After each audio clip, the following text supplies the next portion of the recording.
Сәлем достар, менің есімім Нұржобаева Нель. Мен жыныстық проблемаларды шешетін сексолог тренермін, және де бұл сыр білім парақшасы. Бүгінгі тақырып әйел самооценкасын қалай көтереді. Бірақ бастамас бұрын айтатыным, егер де сізде төсек қатынас проблемалар болса, сонымен қатар ләззат алмау, оргазм сезбеу, төсекте ауырсыну, құрғақтық, сонымен қатар зәр, опущение, ауа шығу, геморрой, құрғақтық сияқты проблемалар болса, осы видео астына мен сілтеме қойып қойдым. Менің инстаграм парақшама кіріп тіркеліңіз. Сол жерде көптеген пайдалы ақпаратпен сіздермен бөлісемін. Енді тақырыпқа келсек, әйел самооценкасын қалай көтереді? Жалпы самооценка деген не? Самооценка бұл әйел адам өз-өзін деген құрметтеу, өз-өзін деген құндылығын білу деген сөз. Көптеген әйелдерде самооценка, яғни өзінің құндылығы төмен болғандықтан, қарым-қатынас жайында өте көп кері әсерін көреді. Яғни күйеуінен кері байланыс қандай, сыртқы жұмыс жағынан да, күнделікті көрші болсын, кім болсын, в общем, сіздің сыртыңызда окружение дейді да, адамдардың сізге деген кері байланысы бәрібір сезіледі. Әйел адамда даже ол айтпау да мүмкін, сіз сыртынан сезесіз, бұл әйелдің самооценкасы енді кішкене хромайды деп, это психология тұрғыда сезуге болады. Оны адам іште айтпайды, жасамайды, оны сезіледі. Сол үшін самооценка тұрғымен оны жұмыс жасауыңыз керексіз. Осы тақырып қалай пайда болды? Менің курста өткен қыздар маған айтады, Анель ханым, менде комплекстер бар. Мен төсекте ашылмаймын да, қысыламын. Мына жерде айтатым, окей, самооценка тұрғыда сіз өзіңіздің құндылығыңызды қаншалықты түсінесіз. Сол кезде көп әйелдер сразу өзіне бір пример. Вот мен осындай актриса сияқты, или мынандай әнші да болғым келеді, осындай фигура алғым келеді да, болғым келеді. Осындай бет күтім, осындай арық болғым керек, или ондай керісінше мынандай в общем, бір идеализация болып тұрады әйелдерде.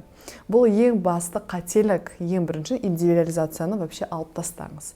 Себебі идеализация деген не? Сіз өзіңіздің сіздің ерекшелігіңізге көз жұмасыз, сіз өзіңіздің ерекшелігіңізді қабылдамайсыз. Ерекшелік деген не? Әйел адамның минустары болуы мүмкін, и плюстары болуы мүмкін. Не то, что болуы мүмкін, а болу керек. Әр әйел адамда өзінің минусы и плюстары бар. Бірақ бұл сіздің ерекшелігіңіз, оны қабылдау керек. Мысал ретінде, майым бар болса, складка бар болса, немесе менің емшегім салбырап кетті. Әрине сіз соны реттейтін шешім жолдарын қарастырасыз. Мысал ретінде, мен көп айтам, әйелдерге күтім жасаңыз. Бұл да самооценка. То есть сіз, вот мен сол сияқты деп, анау бір актриса сияқты емеспін деп жүре бермеңіз. Сіз, окей, менің мысалы мынандайым бар, майым бар, еще что-то есть. Так, мен не істеуім керек? Тамақты азайтасыз, да? То есть өзіңіздің кішігірім әрекет жасайсыз. Тамақты азайтасыз, кішігірім фитнес үйде жасайсыз, жүгіресіз далада, да, өзіңіз қарайсыз. Массаж, күтім, крем жағасыз. Это все күтім. И бұның барлығы сіздің өзіңіздің құндылығыңызды, өзіңіздің самооценканы көтеруіне әкеледі. Соған уақыт бөліп әрекет жасау керек. Бұл ең бастысы. Вот ойлап көріңізші, достар, егер де бәрі бірдей болып қалса, все как актрисалар сияқты, бәрі бірдей, беттері бірдей, онда естественно, то есть әйел адам бір табиғи емес, как будто бір кукла ретінде болып тұрады, модель, да? Осындай модель сен не туралы сөйлесесің, да? То есть какой-то бір роботтар сияқты болып қалады. Бұл негізінен бір қорқынышты нәрсе, өте қорқынышты мен үшін. Себебі мен әйел адамның әр кімді өзінің ерекшелігімен қабылдаймын. И любой адам, который есі дұрыс, естественный тұрғыда, да, который әр адамның өзінің ерекшелігін қабылдайтын адам, ол соны сізден бағалайды. Сол үшін не надо басқа бір өзіңізге идеал қойып, соған жүгірмеңіз, да? Өзіңізбен жұмыс жасаңыз, өзіңіздің минустарыңыз болса, оны окей, қалай шеше аламын, да? Мынандай бір орысша сөз бар, не обманывать себя сияқты, да? То есть сіз ең бірінші өзіңіздің осы минустарын біліп, оны қабылдауыңыз керексіз. Хорошо? Енді арғарай кеттік. Мына жерде байқағаным, достар, мен қанша жылдар бойы әйелдермен жұмыс жасаймын, өте көп әйел менің алдымнан өтті. әркімнің өзінің тәжірибесі бар, өмірлік, да, и өзінің мінезі бар, әртүрлі түрлері. И байқағаным, әр әйел адам бұл бір гауһар тас, бриллиант, да, оның ашылмағаны бар, ол кішкене кір болып қалған бар, бірақ сіз бриллиантсыз. Және де әр әйелдің өзінің қыр-сырлары бар. Сіздің қыр-сырыңыз, сіздің ерекшелігіңіз. И бұл ең нақты әдемілік, сіз оны нақты білуіңіз керексіз. Окей, мен осындаймын, менде осындай да бар минустар, мынандай да плюстарым бар, бірақ мен ең басты мен осы гауһар таспын. Ашылмаған, бірақ та одан ары ашылатын. Бірақ ашылу үшін біреу сізді алып бүйтіп сүрткенін күтпеңіз.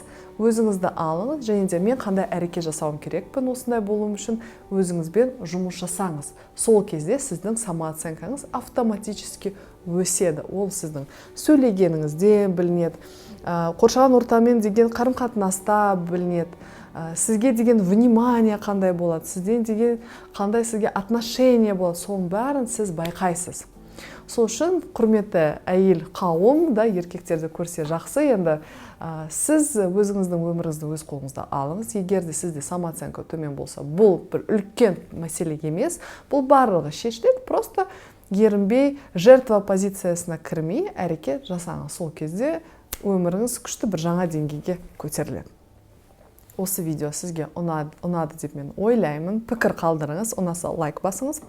Және де айтатыным, егер де одан да көп жыныстық проблема жайында, жыныстық гармония жайында, одан да пайдалы ақпарат алғыңыз келсе, осы видеоның астында менің Instagram парақша сілтемесіне кіріп, тіркеліңіз. Және де көптеген жаңа ақпарат аласыз. Жаңа видеоны жіберіп алмас үшін осы колокольчикті басып, менің парақшама тіркеліңіз. Рахмет, сау болыңыз.